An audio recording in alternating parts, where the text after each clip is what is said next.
राधा संग श्याम नाचे, मैं भी नाचूंगा तेरी संग में।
वैवस्वताय धर्मराजाय भक्तानुग्रहकृते नमः। ॐ ग्रौं ह्रीं आं वैवस्वताय धर्मराजाय भक्तानुग्रहकृते नमः। ॐ ग्रौं ह्रीं आं वैवस्वताय धर्मराजाय भक्तानुग्रहकृते नमः। ॐ ग्रौं ह्रीं आं वैवस्वताय धर्मराजाय धर्मानुग्रहकृते नमः। ॐ ग्रौं ह्रीं आं वैवस्वताय धर्मराजाय भक्तानुग्रहकृते नमः। ॐ ग्रौं ह्रीं आं वैवस्वताय धर्मराजाय भक्तानुग्रहकृते नमः। ॐ ग्रौं ह्रीं आं वैवस्वताय धर्मराजाय भक्तानुग्रहकृते नमः। नमाम्यहं गणेशं त्वं पार्वतीनन्दनं शुभं विनाशयति विघ्नान्नो कार्यसिद्धिं प्रयश्च मे। गणनाथ सरस्वती रवि शुक्र बृहस्पति पंचैतां स्मरे नित्यं वेदवाण्यो प्रवर्तये। गुरुर्ब्रह्मा गुरुर्विष्णु गुरुदेवो महेश्वरा गुरु साक्षात् परब्रह्म तस्मै श्री गुरवे नमः। मुखं करोति वाचालं पंगुं लंघयते गिरिं यत्कृपातमहं वन्दे परमानन्दमाधवम्। अतसि पुष्पसङ्काशं पीतनिर्मलवाससं ये नमस्यन्ति गोविन्दं न तेषां विद्यते भयम्। नारायणं सहस्राक्षं पद्मनाभः पुरातनं प्रणतोऽस्मि वृषिकेशं किं मे मृत्युः करिष्यति। वचन ऐका कमळापती माझे रंकाची विनंती करजोडितो कथे काळी आपण असावे जवळी। नमस्यामि हरिं रुद्रं ब्रह्माणं च गणाधिपम् देवीं सरस्वतीं चैव मनोवाक्कर्मभिः सदा। श्री गणेशाय नमः। श्री सरस्वत्यै नमः। श्री गुरुभ्यो नमः। माता पितुः गुरुचरणकमलेभ्यो नमः। वक्ता श्रोता श्रीराम समर्थ।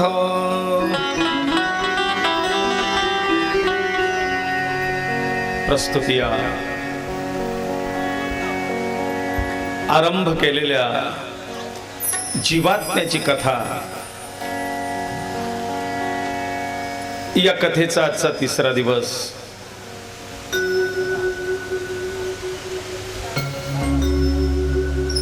स्वर्गवासी सौभाग्यवती कमलदेवी लक्ष्मण शिरुडे यांच्या 6व्या पुण्यस्मृतीच्या निमित्ताने आयोजित ह्या 6व्या वर्षाची 6वी कथा, या कथेचं नियोजन, या कथेचा विषय आपण कशा पद्धतीने निवडला याबद्दल पहिल्या दिवशी वर्णन करून सांगितलं. वास्तविक मागच्या काही महिन्यांपूर्वी अण्णांचं थोडं आजारपण, दवाखाना, ऑपरेशन या सगळ्या गोष्टीतून बाहेर निघत मग अभयदादाच्या घराची वास्तुशांती, नवचंडी सोहळा 3 दिवसाचा अधिक कमल काकूंची पूर्ण झालेली 4 धाम तीर्थयात्रा, पण अपूर्ण असलेली इच्छा गंगापूजन, हा सोहळा संपन्न झाला. त्याने केला. कुठल्याही प्रकारची तडजोड न करता असा संपन्न झालेला 40गावकरांच्या नित्य स्मरणात राहील असा भव्य आणि दिव्य हा सोहळा. भव्यता त्याचं वर्णन नाही करता येत, आणि दिव्यता की ज्याच्यात सगळ्या शास्त्रीय पद्धती पार पाडल्या गेल्या. फक्त दिखावा आणि डेकोरेशन याला महत्व न देता शास्त्रातल्या विधीच्या आणि रूढीच्या सगळ्या गोष्टी काटेकोरपणे पाळत भूदेवांच्या वेद मंत्रांनी वास्तू, नवचंडी, गंगापूजन हा विधी फार सुंदर सोहळा साजरा झाला. त्याला यथोचित वेळ देत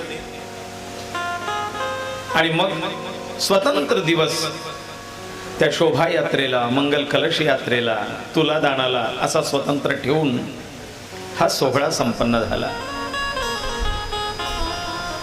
काय होऊन जातं, एकाच दिवशी सगळे विधी करायचे, एकाच दिवशी मिरवणूक, त्याच दिवशी तुलादान, त्याच दिवशी सगळं. मग विधीला कुठेतरी काटछाट केली जाते. येऊन पडतं ते गुरुजींजवळ, गुरुजी थोडं लवकर आटपा. जो मूळ गाभा आहे, ज्याच्यासाठी जो विधी महत्वाचा आहे, त्या विधीमध्ये कुठेतरी तडजोड केली जाते आणि मागे शिल्लक राहतं ते फक्त देखावा.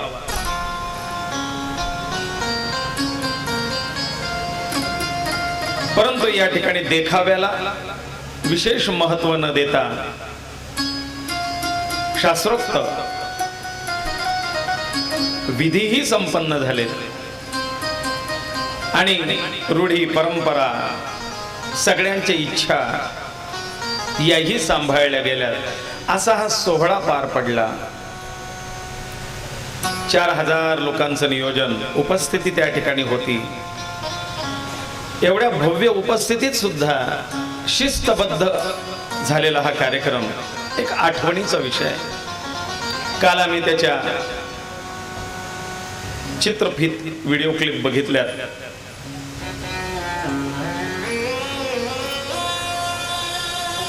फार सुंदर. एका महिन्यात पुन्हा दुसरं नियोजन म्हणजे ही कथा. बऱ्याच मंडळींच्याच नाही, पण आमच्याही मनामध्ये हे प्रश्न निर्माण होत होते की या वर्षीची कथा होईल की नाही सांगता येत नाही.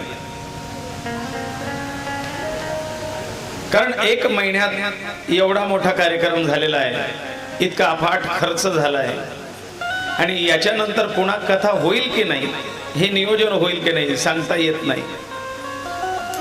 आणि झालंही तरी अगदी साध्या पद्धतीने ही कथा होईल. परंतु या शिरोडे परिवाराने काय भगवंत त्यांना ऊर्जा देतो, सामर्थ्य देतो, शक्ती देतो, एकजुटीने पुन्हा उभं राहत दर वर्षापेक्षा अधिक जोमात या कथेचं संपूर्ण नियोजन उभं केलं. नेहमीपेक्षा मोठा मंडप, नेहमीपेक्षा अधिक नियोजन, नेहमीपेक्षा भव्यता, ही वर्षागणित वाढती प्रक्रिया आहे. वाढत चाललंय, कमी नाही होते. खर्च वाढतोय, अन्नदान वाढतंय, मंडप वाढतोय, नियोजन वाढतंय, आनंद वाढतोय, उत्साह वाढतोय.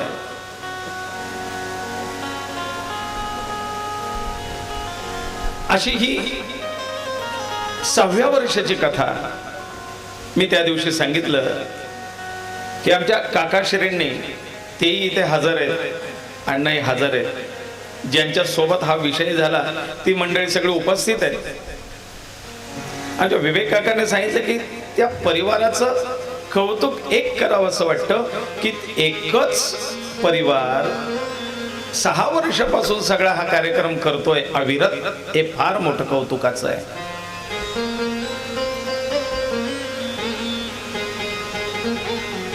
एक परिवार, दरवर्षी नियोजन सोपं काम नाही महाराज. आपण 50-100 लोकांचं नियोजन करावं, त्याच्यात उडणारी धांदल, त्याच्यात होणारा खर्च, त्याच्यातून होणारा त्रास, शारीरिक, मानसिक, आर्थिक, पण या सगळ्या गोष्टीला शिरोडे परिवार बरोबर तोंड देतो, तेवढ्या जोमाने उभा राहतो.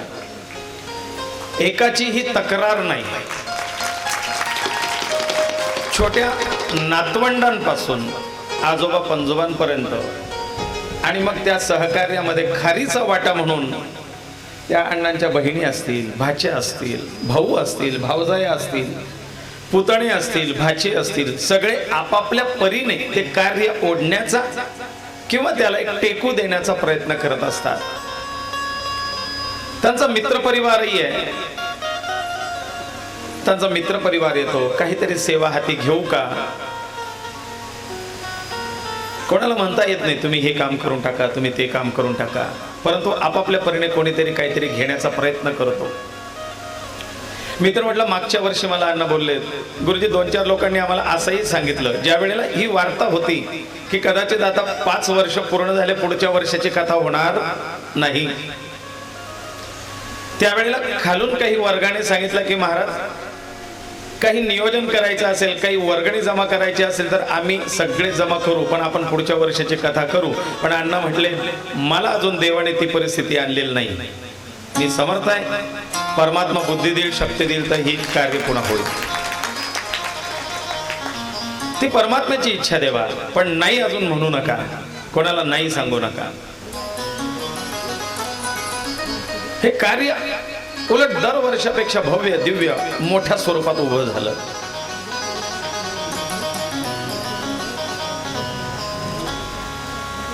अशी ही 6व्या वर्षाची कथा. म्हणून विषय निवडला आगळा वेगळा, कारण ही संधी आहे अण्णांच्या निमित्ताने सगळ्या चाळीसगावकरांपर्यंत पोहोचण्याची. आणि फक्त चाळीसगावकरच नाही, आपल्याला दुरून दुरून लोक जोडले गेलेली आहेत. कोणी ऑनलाईन पाहत आहे, कोणी लाईव्ह पाहत आहे, कोणी आजचा भाग रेकॉर्ड झालेला शिरोडे डिजिटल किंवा आमचं घनश्याम जोशी चाळीसगाव या यूट्यूब चॅनल वरती आजचा भाग उद्याच्या दिवशी पाहायला मिळतो. कारण हेमंतदादा शिरोडे आणि संदीप भाऊ इकडची कथा आटोपल्यानंतर, जेवण झाल्यानंतर रात्री पुन्हा स्टुडिओला बसून त्याची सगळी एडिटिंग करून रात्रीच्या रात्री तो भाग अपलोड करायला टाकतात आणि तो भाग दुसऱ्या दिवशी सगळ्यांना यूट्यूब वरती पाहायला मिळतो. ज्यांना इथपर्यंत येणं शक्य नाही ते त्या पद्धतीने लाभ घेत आहेत. काही मी असंही बघितलं की ज्यांना इथपर्यंत येणं शक्य नाही ते घरीच आहेत, पण त्यांच्या परिवारातला घरातला कोणीतरी इथे येतं आणि त्यांनी सांगितलेलं असतं की मोबाईल लावून द्या, आम्ही मोबाईलवरती ऐकतो. इथे येऊन मोबाईलवरती ही कथा ऐकवायची. ते घरी तिथे मोबाईल स्पीकर ऑन करून घरची मंडळी ऐकते. कन्नडची मंडळी आमची रोज अपडाऊन करते. सोपं नाही घाटातून येणं. त्या शिरोडे परिवाराचं प्रेम दरवर्षी अपडाऊन, आपला व्यवहार सांभाळून, उद्योग सांभाळून. मोठी डेअरी आहे, कृष्णा डेअरी म्हणून त्यांचा व्यवसाय उद्योग फेमस आहे. पेढा खाण्यासारखा आहे.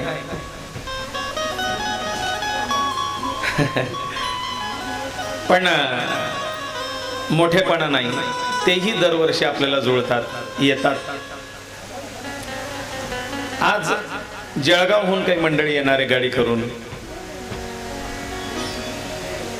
दिव्या, विद्याताई येवले म्हणून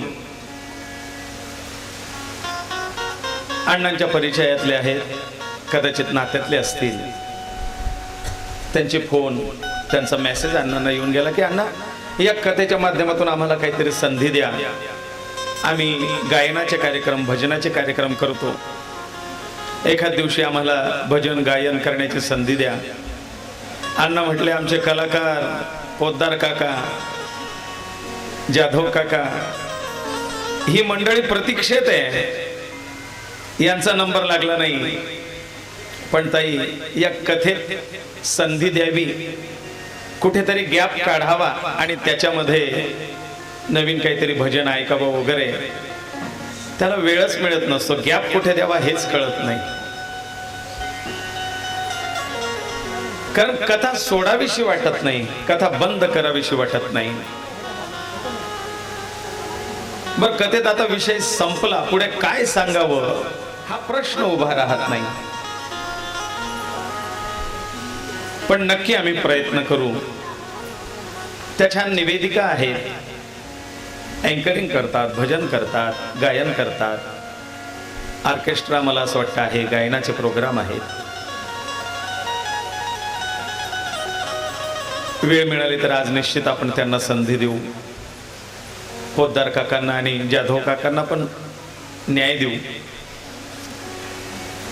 है की नाही? कारण 2 दिवस पोद्दार काका रागवून गैरहजर होतात कदाचित. नाही, पोद्दार काका रागवत नसतात कधी. फार हसरं व्यक्तिमत्व आहे आणि चाळीसगावकरांना हसवत ठेवतात. ते कसं काय रागात राहतील? पण ते नसल्यामुळे 2 दिवस सुने वाटलेत. आम्ही रोज आठवण काढत होतो. कारण या गंभीर विषयात कुठेतरी थोडं जीवन कसं जगावं आनंदात, तर तो आनंद कुठे मिळेल? पोद्दार काकांकडे. घडीभर बसा आणि खुदकन हसा. आजच्या या कथेला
कृष्ण भगवान की जय. ग्रंथ परिचयातून झाला. मनुष्य देहाची अमोलिकता हा विषय घेत आता सदाचार संपन्न जीवन धर्मोचित आचरण या विषयाला धरून आपण चाललो आहोत. भगवान महादेव, ब्रह्म, इंद्र आणि वेद व्यासांना ही कथा सांगतायत आत्मपुराणात. भगवान नारायण कश्यपात्मज विनीतासुत गरुड यांना ही कथा सांगतायत आचार धर्म मनुष्याचा. महर्षी सुत मुनी शौनिकादी 88,000 ऋषींना ही कथा सांगतायत जीवन कसं जगावं.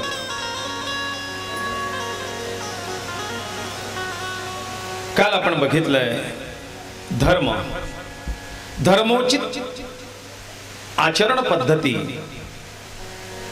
शास्त्र विहित आचरण पद्धती म्हणजे धर्म. धर्माची व्याख्या, धर्म समजून घेत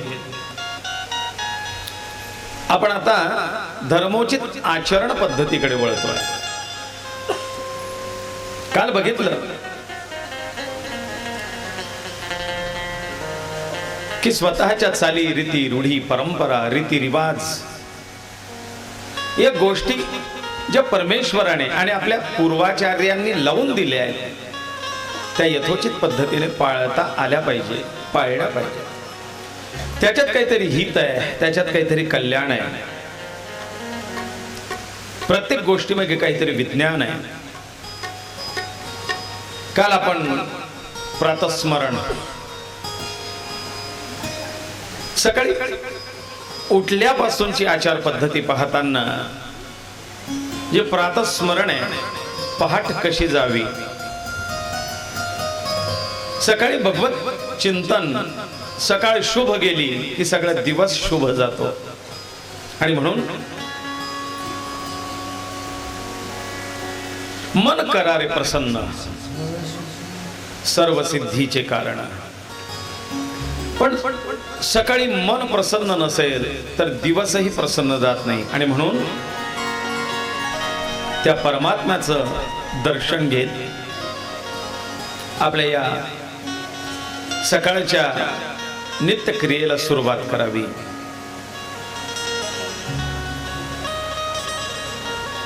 दंतधावण, स्नान, शौच, शुद्धी, स्वाध्याय, देवपूजा आदी हा सगळा विषय बघता बघता आपण आता व्यवहारावरती आलो होतो.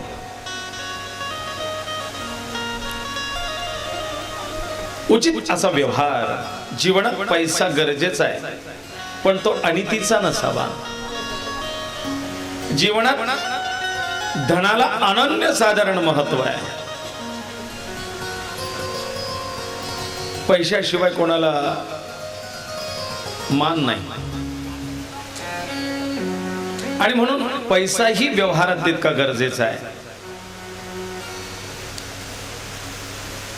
पण तो सुयोग्य मार्गाचा असावा, न्याय संपन्न असावा. आणि असा धर्मोचित पद्धतीने मिळवलेला पैसा. आपण काल ऐकलं की ज्या कमाईमध्ये, ज्या उत्पन्नामध्ये, ज्या मिळकतीमध्ये खोटा व्यवहार, अनिती, फसवणूक, दुसऱ्याला दुखावून धन कमवणे, त्या धनामागे कोणाचा तरी तळतळाट असणे, शिवाय शाप असणे, अशी धनसंपत्ती एका वेळेला फार तर मिळेल पण ती फार काळ टिकत नाही आणि ती सुखप्रद नसते. ती त्याच्याबरोबर दुखणे घेऊन येते, ती त्याच्याबरोबर पाप घेऊन येते. आणि म्हणून धर्मोचित मार्गाने, प्रामाणिकपणे आणि स्वकष्टाने अर्जित केलेली संपत्ती ही मनुष्याला नेहमी कल्याणप्रद ठरते. या तीन गोष्टी सात्विक असाव्या. संतती, संपत्ती आणि संस्कृती. पण संपत्ती सात्विक असेल तर संतती सात्विक मार्गाने चालते, आणि संतती सात्विक असेल तर घराची सात्विक संस्कृती टिकून राहते. संपत्ती बिघडली की संतती बिघडते, आणि संतती बिघडली की घराची पुढची संस्कृती बिघडते. आणि म्हणून हा घराची उत्तम संस्कृती टिकवून ठेवण्याकरता संपत्ती कमी मिळाली तरी चालेल, पण ती धर्मोचित मार्गाची असावी. जोडूनिया धन उत्तम व्यवहारे. संत आपल्याला सांगून गेले धन आवश्यक आहे, पण कसं आहे? उत्तम व्यवहारे. उत्तम व्यवहाराने धन अर्जित करावं. ही नेहमी सुखप्रद असते. आजचाच विषय झाला फराळाच्या वेळेला का आताच चहा घेताना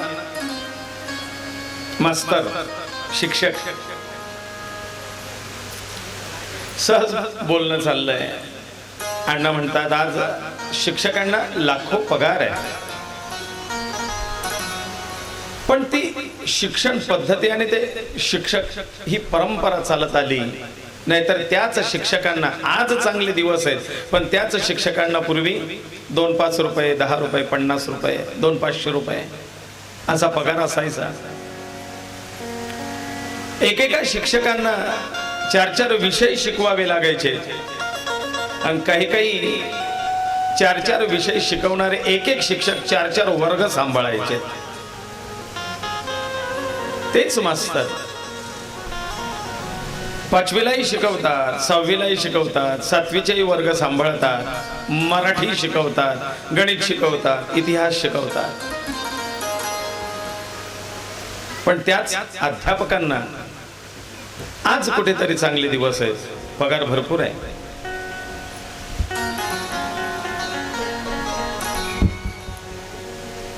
पण तत्कालीन त्या 5-50 रुपयावरती, 200-500 रुपयावरती शिकवणारा शिक्षक जेवढा सुखी आणि समाधानी होता, तेवढा आज 1.5 लाख रुपये पगार घेणारा शिक्षक सुखी आणि समाधानी. आज पैसा वाढलाय, म्हणजे हे उदाहरण आजचं आलं म्हणून. तो कुठलाही व्यवहार असो, कुठलाही व्यवसाय असो, मला सांगायचं हे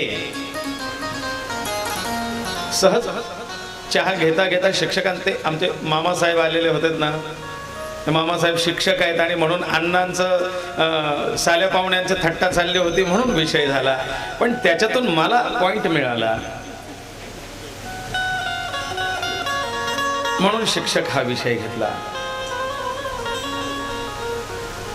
पण कुठलाही व्यवहार असो, व्यवसाय कोणताही असो, पूर्वी मिळकत कमी होती पण समाधान फार होतं. आज पैसा भरपूर आहे, त्या पैशाच्या मानाने खर्च भरपूर आहे, पण त्याच्यातून मिळणारं समाधान नाही, आनंद नाही.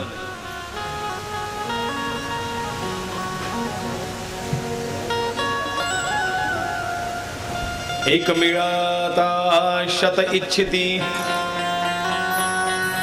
शत मिळाल्या सहस्र जोडिती, सहस्र मिळाल्या लक्ष जोडीन म्हणे.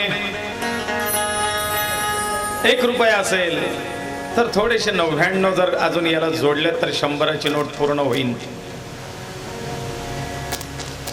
100 मिळाल्या हजाराची इच्छा, 1000 मिळाले लाखाची इच्छा, लाख मिळाले की मग अरबपती होईल.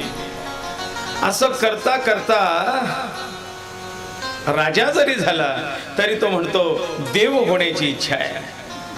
एक दिवस देव होण्याची इच्छा व्यक्त होते, इच्छा संपत नाही. जरूरतें हर किसी की पूरी हो सकती है, मगर इच्छाएं तो अमीरों की भी पूरी नहीं होती.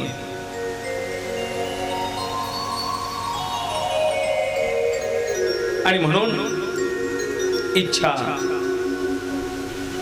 ही फार महत्वाची आहे. ते समाधान, ती इच्छा पूर्ण कशाने होईल? समाधानाने. आणि ते समाधान ह्या व्यवहारात गरजेचं आहे. जो पैसा मिळालाय, जे धन कमावलंय, ते कमावताना समाधानाने कमावलं गेलं पाहिजे. म्हणजे कमावलेलं त्याच्यात समाधान. त्या वेळेला मी माझ्या घामाच्या कष्टाने मिळवलेला आहे, हा एक एक रुपया मी माझ्या कष्टाने उभा केलेला आहे, तो आनंद देतो, तो समाधान देतो.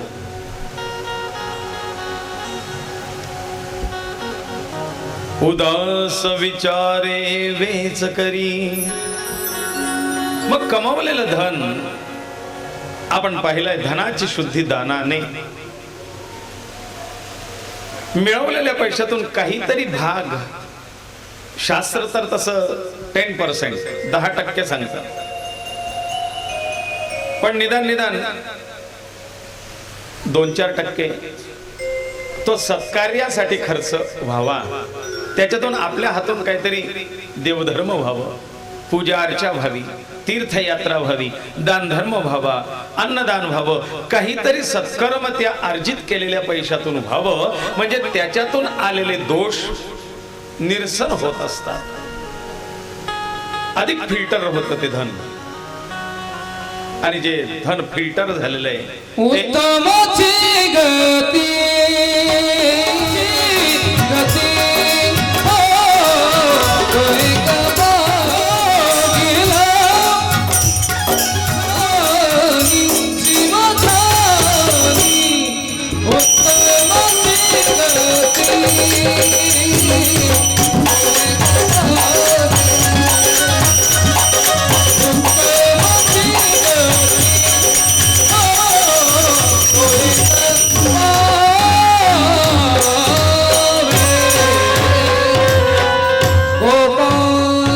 भगवान की जय. उत्तम भोगील जीवखानी, त्याची उत्तम गती होईल आणि उत्तम पावेल जीवखानी. मृत्यूपरांत पुढची जी जीवदशा प्राप्त होणार आहे, ही सुद्धा उत्तम प्राप्त होणार आहे.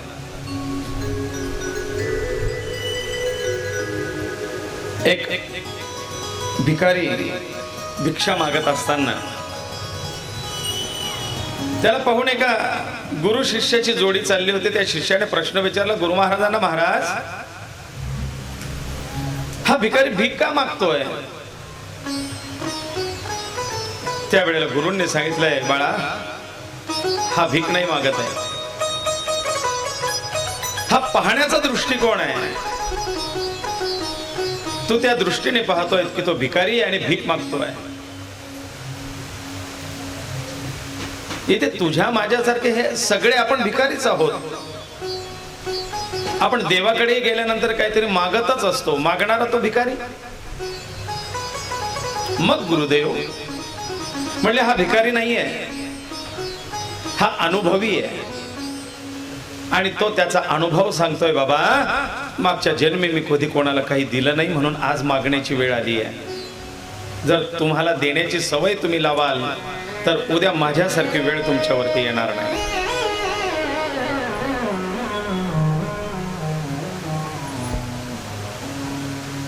समर्थ रामदास स्वामी एकदा भिक्षेकरता गेलेले असताना एका गावामध्ये हाक मारली, जय जय रघुवीर समर्थ.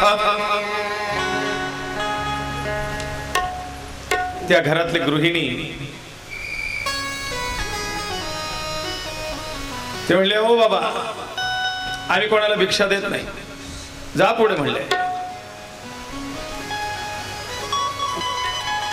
काय म्हणले? हे धडधाकट शरीर, समर्थांची शरीर यष्टी उंच पुरे धिपाड आहे. म्हणले, कमवून खायचं आणि तुमच्यासारखे आहे ते भिक्षा मागायचं शोभत नाही. म्हणले, मी नाही देत, जा पुढे. दुसऱ्या दिवशी पुन्हा त्याच दाराशी येऊन समर्थांनी पुन्हा हाक मारली, जय जय रघुवीर समर्थ. ते बाहेर येऊन एकदा सांगितलेलं समजत नाही का? रोज रोज तीच गोष्ट सांगायला लावता. भिक्षा मिळणार नाही, व्हा पुढे.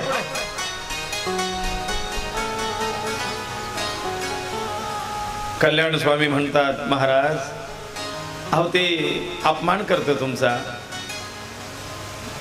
तुमच्यासारख्या साधू पुरुषाला हा अपमान सहन तुम्हाला होईल, आम्हाला नाही होत तुमचा अपमान केलेला. समर्थ सांगतात, हीच तर साधुत्वाची परीक्षा आहे. ती गोष्ट मग तुम्ही ऐकून असाल. त्याने त्या लहान मुलांना झाडाला फळ मारताना दाखवलं. म्हणले बघ तो दगड मारतोय. मुलाने त्या झाडाला दगड मारल्यानंतर त्याच्या बदल्यात ते झाड फळ देत आहे. तसं आपलं संन्यासाचं जीवन आहे. इथे मान अपमान हा नसतो. तिसऱ्या दिवशी पुन्हा त्याच दाराशी हाक मारली, जय जय रघुवीर समर्थ. शिष्य मंडळी डोळे टकारून बसलेले. आज काय घडेल? ती बाई पोतारा देत होती घराला, पांढऱ्या मातीचा बोळा. असा पोतारा मारलेल्याचं ते पोतेर कपडा जो आहे जसाच्या तसा तो भिजलेला मातीत असा घेतला आणि समर्थांना मारून फेकला. म्हणले भोसाड्या, एकदा सांगितलं, दोनदा सांगितलं, पुन्हा पुन्हा तेच. जा म्हणले, भिक्षा नाही मिळणार तुला. तो पोताऱ्याचा बोळा उचलला, आपल्या झोळीत टाकला. म्हणले माय तुझं कल्याण होईल.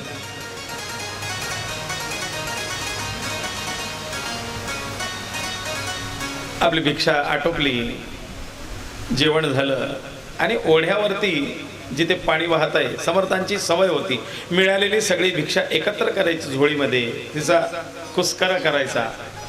गोड आंबट खारट तिखट, कारल्याची भाजी, दोडक्याची भाजी, काय जे मिळेल ते सगळं एकत्र करायचं. त्या ओढ्यावरती वाहत्या पाण्यात ती झोळी धरायची, त्याचा सगळा रस निघून जाऊ द्यायचा आणि मग उरलेला तो चोथा खायचा. म्हणजे बा मला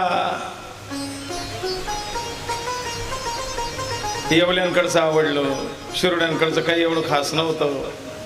यांची जिलेबी फार चांगली होती, त्या भाजीला तर चवच नव्हती. हा चवीचा आवडीनिवडीचा विषयच नाही. बस शरीर पोषणाकरता खायचं आहे. ना खारट ना आंबट ना गोड ना तिखट, त्यात चवीत अडकून पडता कामा नाही. म्हणून तो चोथा तो खायचा. ते झाल्यानंतर त्याच ओढ्याच्या पाण्यावरती त्या बाईने फेकून मारलेला पोतेरा, तर कपडा समर्थाने व्यवस्थित धुतला, त्याला वाढवलं. शिष्य म्हणतात, आता याचं काय करणार? अरे म्हणले रामरायाला वाती करायच्या आहेत. म्हणले देवा मग चांगले कपडे आणून देतो ना. त्याने म्हणले नाही, चांगले तर भरपूर मिळतील, पण जिने कधी आयुष्यभरात काही दान केलेलं नाही, तिने दान केलेला कपडा आणि त्याची वात जर देवाला जाळली तर तिला पुण्य लागेल. त्यांनी तो कपडा वाळवून त्याचा काकडा तयार केला आणि त्याच्या वाती देवाजवळ जाळल्या. नंतर कधी समर्थ भेटल्यानंतर त्या बाईने विचारलं, बाबा तुम्हाला तो बोळा मारून फेकला, म्हणले तुम्ही तो झोळीत घालून घेतला, काय केलं त्याचं? आणि समर्थांना शिष्यांनी विचारलं त्यावेळेला की आता समर्थ काय सांगतात. त्यावेळेला समर्थांनी सांगितलं की माय तू 3 दिवस मला परत पाठवलं, पण तुला काहीतरी दानाची सवय लागावी म्हणून मी पुन्हा पुन्हा येत होतो. तू केलेला अपमान मला सहन होईल, पण तुला दान करायची सवय लावायची होती. भले आज मातीचा गोळा आणि तो फाटलेला पोतेरा तो फेकला, तो का असेना तुझ्याकडनं दान झाला. यापुढे ते पुण्य तुझ्या पाठीशी तुझ्या गाठीशी पडेल आणि त्याच्याने तुझ्या सद्बुद्धीचा उदय होईल. एक दिवस तू काहीतरी निश्चितच चांगलं दान करशील. ही दानाची सवय लागावी म्हणून मी तो पोतेरा आणि त्याचा दिवा देवाला लावला, ती वात जाळली. उदास विचार वेच करी, मिळालेलं ते दान करता आलं पाहिजे. दानाची परिभाषा गीतेमध्ये खूप छान सांगितलेली आहे. कसं दान करावं. दान सात्विक दान सांगितलंय, राजसी दान सांगितलंय आणि तामसी दान सांगितलेलं आहे. सात्विक दान जे देताना देणाऱ्याला आणि घेताना घेणाऱ्याला सुखप्रद आणि आनंदाचं ठरतं, ते दान सात्विक दान. किराणा आणला त्या दिवशी अण्णाने सांगितलं तांदूळ निवडायचं काम चाललं होतं. एक ताई स्वतंत्र मजुरी देऊन ते अन्नधान्य निवडाय करता 8 दिवसापासून काम चाललं होतं. तांदूळ निवडायला जायचं असं नाही, असं जे आलेली गोणी जशीच्या तशी तिकडे वापरायची, ते निवडून स्वच्छ करून पाखडून एवढा सगळा 350 किलो सगळं निवड सावड केली. तर निवडत असताना अण्णाने सांगितलं गुरुजी हा तांदूळ चांगल्या प्रतीचा आपण घेतला आहे, त्याचा सुगंध बघा. तिथे निवडतोय तर आपल्याला इथे सुगंध येतोय. लांब तांदूळ आहे, कमी पैशात आपल्याला रेशनचा ब्लॅक मधला मिळाला असता, बजेट वाढलाय म्हणून, पण नाही, हा आपण उत्तम चांगल्या प्रतीचा देऊ. गुळ चांगला आणलाय. मला असं वाटतं काहीतरी एक पदार्थ आवडला नाही, बेसन पीठ का काहीतरी, तर तो परत पाठवला दुकानाला, कट्टा बदलवून आणायचा आहे, या कंपनीचा नको आपल्याला, चांगला पाहिजे. तो देताना देणाऱ्याला आणि घेताना घेणाऱ्याला आनंद होईल असं दान असावं. त्याला म्हणावं सात्विक दान. राजसी दान, देताना देणारा देतो जरूर, पण घेणाऱ्याला त्याचा फायदा कितपत होईल हे सांगता येत नाही. पण देताना त्याची ऍडव्हर्टायझिंग फार, त्याचा देखावा फार, प्रसिद्धी करता आणि मोठेपणा करता केलं जातं ते दान म्हणजे राजसी दान. त्याचा प्रत्यक्ष फायदा काय होईल सांगता येत नाही. आणि तामसी दान, देताना देणाऱ्यालाही आनंद नाही, मजबुरी म्हणून डोक्यावरती कपाळावरती आढ्या देत केलेलं दान. आलाय आता द्यावा लागेल 5-50, मोड त्याची कटकट एकदाची देऊन टाक, पुन्हा पुन्हा तोंड पाहणं नको.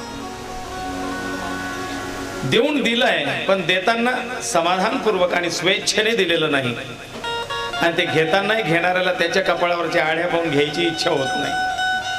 ते दान म्हणजे तामसी दान. किंवा मग घेणारा घरी घेऊन गेल्यानंतर जेव्हा उघडून पाहतो एक खाऊट, त्या भिकाऱ्याने भाकरी मागणाऱ्याने ती आपली झोळी घरी जाऊन उघडून पाहिली की तो म्हणतो याला तर सगळा बुर्रा आलाय, 4 दिवसाच्या भाकरीने वाळवून ठेवल्या वास येतोय. हे झालं तामसी दान. उतरली ना भाजी, मग काय करत फेका दे, आलाय त्याला खाऊन घेईन तो, असं कुठे मिळतं त्याला. जे मला नको मग ते दान देऊन मोकळं व्हा. अजूनही सत्यनारायणावरती 5-5 पैसे 10-10 पैसे येतात. कोणाला पाहिजे पैसे कसे होते तर माझ्याकडे या.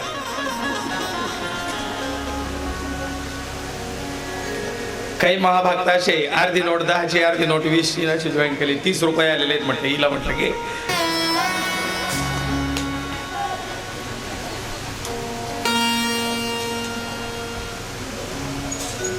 हे तामसी दान. हा एकदा मी म्हटलं हिला का ग 30 रुपयाची नोट नवीन निघाली बघितली का तू? म्हणले नाही. 200चा डॉलर पाहिला पण 30 रुपयाची नोट नाही पाहिली. म्हणले कधी पेपरलाही नाही वाचलं. म्हटलं घे. ती म्हणली ही तुम्ही कधीच खर्च करणार नाही, संग्रही ठेवेल पाकिटात.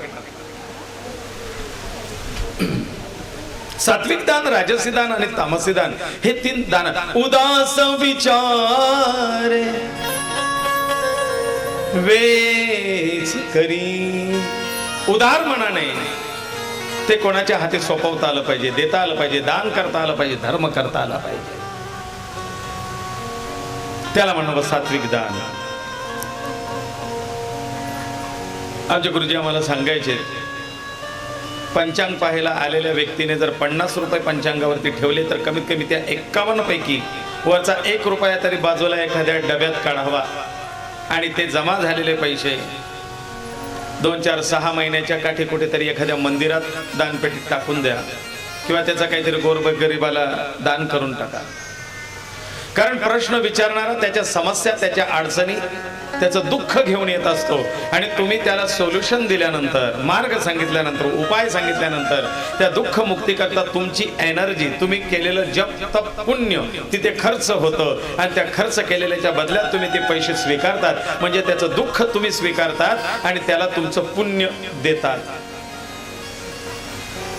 तर ते आलेल्या दुःख स्वरूपाचं धन हे तुम्हाला त्रासदायक ठरेल, म्हणून त्याचे पैसे आधीच बाजूला काढा. ते स्वीकारू नये.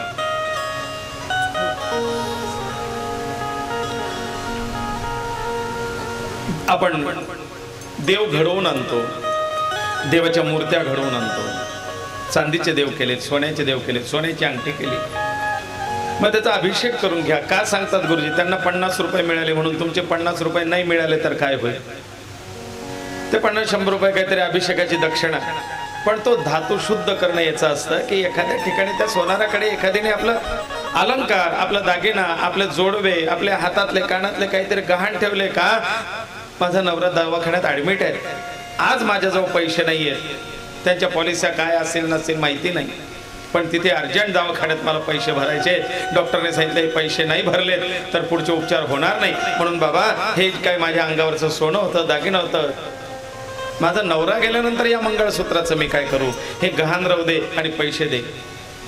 ते गहाण ठेवलेलं सोनं ती काही परत सोडवायला येत नाही, आणि त्या सोन्याचा नंतर काहीतरी अलंकार, दागिना काहीतरी घडून ते आपल्याकडे येत असतं. या सोन्यामागे त्या सुवासिनीच्या नवऱ्याबद्दल, तिच्या आपल्या पतीबद्दल असलेला तळतळा, माझं सोनं गेलं हो, माझं मंगळसूत्र गेलं, काय गहाण ठेवावं लागलं, ते जो दुःख त्या सोन्यात होतं. आणि आपण भागवतात ऐकलेलं आहे की सोन्यात कलीचा वास आहे.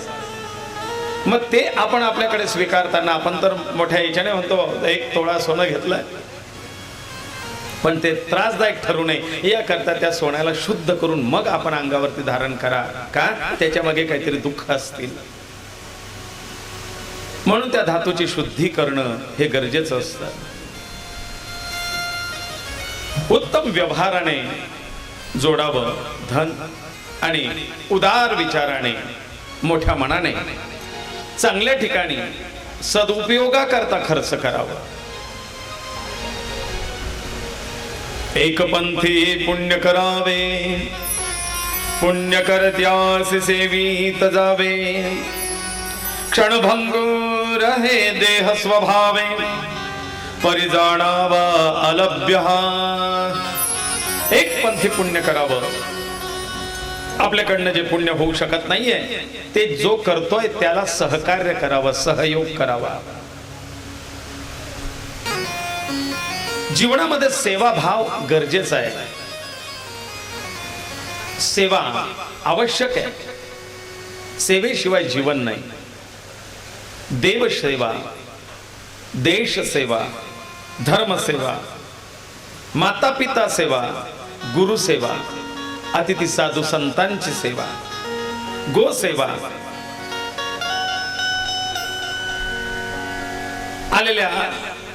घरी आलेल्या सौभाग्यवती सुवासिनीचा सन्मान, लहान आलेल्या बालकाचा सन्मान, पशु पक्ष्यांची सेवा, मुख्य जीवांची सेवा, वृद्धांची सेवा, अभ्यागतांची सेवा, रोग्याची सेवा, हे विशेष पुण्यदायी आहे. रुग्ण सेवा हे पण एक पुण्य आहे. पशुपक्षी सेवा, बघा इथे अनेक पशुप्रेमी आहेत बरं का. जसं आपण ऐकलंय की ते भिंतीवरती कावळे, चिमण्या, साळुंख्या, अनेक पक्षी वेळ झाली की ते खायला मागतात अधिकाराने. तसं चाळीसगाव मध्ये जेव्हा माझी शास्त्रीनगर मध्ये कथा होती त्यावेळेला कळलं जे मोरे सर मोठ्या कॉलेजला आहेत, तर त्या सरांचा एक उपक्रम आहे त्या कॉलेजला आहे, पैसा आहे, उत्पन्न उत्तम आहे, सगळं काही सुखाचं चाललंय, अंगी कला आहे, रिकामी वेळ मिळाली तर चित्रकला हा छंद ते जोपासतात, उत्तम चित्र काढतात. अण्णांना त्यांचा फोटो स्वतःच्या हाताने काढून त्यांनी भेट केला. वेळ मिळाला की भूमातेची सेवा, स्वतः शेती करणं हाही त्यांचा छंद आहे. पण याच्याबरोबर एक सेवाभाव, सेवा धर्म त्यांचा असा आहे की त्या भागात जेवढ्याही गायी आहेत त्या गायींना कोणी कुत्र्याने चावलं असेल, त्या गायींना काही जखमा झाल्या असतील तर त्यांचं ड्रेसिंग करणे, ते गायी गुरं जे उन्हाळ फिरतायत त्यांचे खुरं वाढतात. आपण आपल्या पाळीव गायींचे खुरं तर कापतो, पण जे उन्हाळ फिरणाऱ्या ह्या गायी आहेत त्यांचे खुरं वाढल्यानंतर त्यांना चालायला त्रास होतो. तर ते खुरं न कापणाऱ्यांना स्वतःच्या खर्चाने बोलवून त्या जनावरांचे खुरं कापणे, त्यांचे शिंग कापणे. बघा त्यांना होणारी पीडा. एकदा त्यांच्या लक्षात आलं की ती गाय लंगडतय, काय झालं असेल तिला. त्यांना असं वाटलं कुत्र्याने चावलं की काय. ते ज्या वेळेला तपासणी केली त्यावेळी लक्षात आलं की त्या गायीचे खुर असे वाढून तिच्याच पायात रुततायत आणि ते जखम करतायत, त्याच्यामुळे तिला चालता येत नाही. त्या दिवसापासून त्यांनी या उन्हाळ फिरणाऱ्या गायींचे खुर कापून ते व्यवस्थित करावे, शिंग कापावे, हा सेवा घेतला. कोण विचार करत, काय घेणं देणं उन्हाळ फिरणाऱ्या त्या जनावरांच्या विषयी. आपलं राहिलं तर आपण काळजी घेऊ, पण त्यांचा कोण वाली. तर असा कोणीतरी वाली उभा राहतो, भगवान परमात्मा त्यांना बुद्धी देतो आणि ही सेवा करून घेतो. यांच्यासाठी हाच देव, हीच देवपूजा. मी म्हणतो त्यांनी देवाजवळ तासन तास नाही बसलं तरी चालेल. ही गोसेवा म्हणजे 33 कोटी देवतांची सेवा आहे. जणू काही त्यांनी ते बिघडलेलं मंदिर दुरुस्ती केलं, त्याचा जीर्णोद्धार केला, खुरं कापले, ते पुन्हा नव्याने उभं केलं. असं कोणी काहीतरी सेवाभाव घेतला असेल. जसं इथे कथेला येताना आमचे उगले सर त्यांच्या कॉलनीतल्या 5-7 महिला, आमच्या काकू वगैरे, त्यांना सोबत घेऊन येतात. चला कथेला, आहे ना माझी गाडी. आपल्या निमित्ताने 10 लोकांना धर्म घडतो, कथा ऐकायला मिळते. ही एक सेवा आहे. कोण कशा पद्धतीची सेवा करेन आणि त्याच्यात काय पुण्य मिळेल सांगता येत नाही. आणि म्हणून सेवेला फार महत्व आहे. वृद्ध सेवा असेल, गोसेवा असेल, साधू संतांची सेवा असेल, मातृपितृ सेवा असेल, अतिथी अभ्यागताची सेवा असेल, लहान बाळांची सेवा असेल.